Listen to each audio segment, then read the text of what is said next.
आपके आगे से अगर कोई बिल्ली भी पार होता है तो भी डरता है। कोई उल्लू जब रात को जब रोता है तो भी डरता है। कोई रात के समय में जब किसी चीज़ का फड़फड़ाने की जब आवाज़ आती है तो भी डरता है। इस तरह से आदिवासी पहले से ही बोका बनाया गया है। इनको पहले से ही इनको ब्रेन वॉश करके रखा गया है ताकि आने वाले समय में इनको कुछ दिखाई नहीं दे, और यही इसी का फ़ायदा कुछ लोगों ने गलत तरीक़ा से इस्तेमाल किया। दोस्तों, आदिवासी हिंदुओं को बोका बनाना सबसे बड़ा आसान है, और किस तरह से बोका बनाया जा सकता है ये जानकारी मैं आपके साथ शेयर करने वाला हूँ। क्योंकि इस वक्त मैं ये जो ऑक्सीजन पार्क जो नीलंबर पीतंबर बगीचा में मौजूद हूँ दोस्तों, और आज मैं आपको यहीं से चर्चा करने वाला हूँ कि आदिवासियों को बोका किस तरह से बनाना चाहिए और आदिवासी बोका किस तरह से बनाया जा सकता है, यही जानकारी मैं आपके साथ दूंगा। जो मैं आज आपके साथ शेयर करने वाला हूं दोस्तों, ये 100% सच है। मैं दावे के साथ कह सकता हूं, और साइंटिफिक रीजन तरीक़े से मैं आपको बताऊंगा, लॉजिक तरीक़े से मैं आपको बताऊंगा कि हिंदू आदिवासी को किस तरह से बोका बनाया जा सकता है। और ये बोका बनाने की जो परंपरा आज से कई साल से ये बरकरार रखा हुआ है। जब हमारे भारत देश में जब वर्ण व्यवस्था की जब स्थापना की गई थी, उसी समय से ही इस तरह का करना हमारे भारतवर्ष में देखने को मिला है।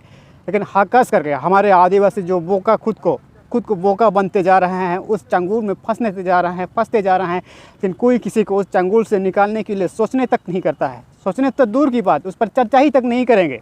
ऐसा हमारे भारत देश में बोका बनते जा रहे हैं, और इसी बोका का फ़ायदा कुछ लोग फ़ायदा उठाते हैं।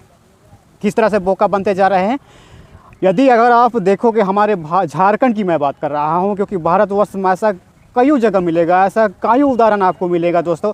हम झारखंड की बात करते हैं। झारखंड फिलहाल में जो जिस तरीक़े से सुखबुगाहट आपको देखने को मिला है, जो पशनाथ पहाड़ पर मंदिर आक्रमण करने के नाम पर आप सबको ये शब्द सुनने को मिला है कि कुछ लोगों ने हमारे पशनाथ पहाड़ पर आक्रमण किया है, ऐसा चीज़ें आप सबको मिली है। लेकिन ये सिर्फ एक नहीं हो सकती है, मैं एक नहीं मान सकता। ऐसा ही कई सारा हमारे झारखंड की अलग अलग ज़िला में देखने को मिलता है। उदाहरण के तौर पर मैं आपको बता रहा हूँ, आज से पिछले कुछ दिनों में ही हमारे जो सुत्याम्पेगढ़ में जिस तरीक़ा से हिंदुओं की पूजा पद्धति परंपरा जो उस कस्टम सिस्टम को एस्टेबलाइज किया गया है, अर्थात स्थापित किया गया है। जैसा जिस तरीक़ा से हमारे जो रांची पहाड़ी मंदिर पर आप देखते हैं, और ऐसा दिरियोड़ा में अगर आप देखते हैं, फिर खसवा के आकर्षणीय पहाड़ मंदिर बनाया गया था, लेकिन जो वहाँ अर्जुन मुंडा की सर्जन देख रेख में वहाँ मंदिर बनवाई गई है उस जगह पे खसवा में।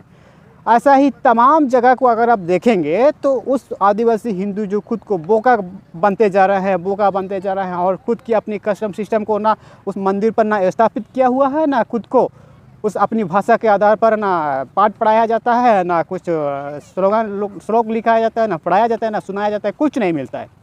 और इसीलिए मैंने आपके साथ पिछले दिनों में मैंने आपके साथ यही बातें मैंने आपके साथ शेयर किया था दोस्तों कि आदिवासी हिंदू तो बोका है, और उनको बोलने के लिए कोई जवाब नहीं है। सबसे बड़े बोका इसलिए उनको बनाया जाता है कि आप ऐसा करोगे तो वैसा करोगे तो आपको ये मिलेगा, आपको वो मिलेगा, तमाम तरह की ढागोसला सुनाया जाता है। और ख़ास करके आदिवासी तो डरपोक है। कैसे डरपोक है, जब भी अगर देहात क्षेत्र में अगर आप जाते हो, देहात क्षेत्र से अगर आप देखते हो तो आपके आगे से अगर कोई बिल्ली भी पार होता है तो भी डरता है। कोई उल्लू जब रात को जब रोता है तो भी डरता है। कोई रात के समय में जब किसी चीज़ का फड़फड़ाने की जब आवाज़ आती है तो भी डरता है। इस तरह से आदिवासी पहले से ही बोका बनाया गया है। इनको पहले से ही इनको ब्रेन वॉश करके रखा गया है ताकि आने वाले समय में इनको कुछ दिखाई नहीं दे, और यही इसी का फ़ायदा कुछ लोगों ने गलत तरीक़ा से इस्तेमाल किया। और ये बात आज की तारीख में जब हमारे इस 21वीं जनरेशन में जब बड़े बड़े बुद्धिजीवी लोग इस तरह की जो बातें को तर्क वितर्क करके जब कुछ लोग जान रहे हैं, समझ रहे हैं, तो उनको लग रहा है कुछ ना कुछ हमारे समुदाय के अंदर में हमारे लोगों के साथ में कुछ हुआ है। और इसीलिए पिछले दिनों में मैंने आपके साथ कहा था दोस्तों कि आदिवासी हिंदू बोका है, और इनको बोका बनाना ऐसा आसान है आप यकीन नहीं कर पाएंगे। और बहुत सारे हमारे राजनीति के गलियारों में जो जिस तरह का बाबूलाल मरांडी, कड़िया मुंडा, तमाम जो मुंडा के संग ये बयान करते हैं कि आदिवासी तो पहले से ही हिंदू है, अर्थात आदिवासियों को पहले से ही बोका बना के रखा है। लेकिन आज की तारीख में इन चंगुल से निकालने वाला नहीं है, क्योंकि इनके दिमाग को ब्रेन वॉश कर दिया गया है। ब्रेन वॉश इसे कहा जाता है। और आप यकीन माने या ना माने, लेकिन अगर आप आदिवासी हिंदू ही है तो फिर आप अपनी पूर्वज की परंपरा को उस विधि रिधि में कहाँ स्थापित हुआ है, कहाँ जगह मिला है, आपकी अपनी पूर्वज की परंपरा को, ये आपको देखना चाहिए, ये आपको समझना चाहिए।